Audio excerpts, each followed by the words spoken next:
हाँ जी, साइकिल पर नहीं कभी हाँ जी ਉਹਦੀ ਬਸ ਨਾਲ ਲੀਡ ਲੂਜ਼ ਹੋ ਗਈ ਫਿਰ ਦੇ ਪੈਰ ਵਿੱਚ ਲੀਡ ਲੂਜ਼ ਹੋ ਗਈ ਇੱਕ ਇਹਨਾਂ ਜਿਗਰ ਦੀ ਚਰਬੀ ਠੀਕ ਹੋ ਗਿਆ ਠੀਕ ਹੈ ਦੂਸਰਾ ਪਿੱਤੇ 'ਚ ਪਥਰੀ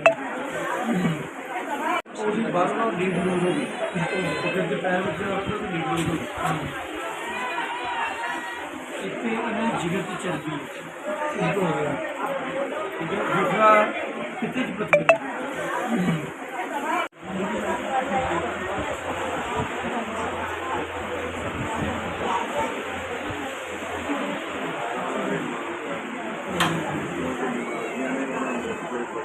Thank you.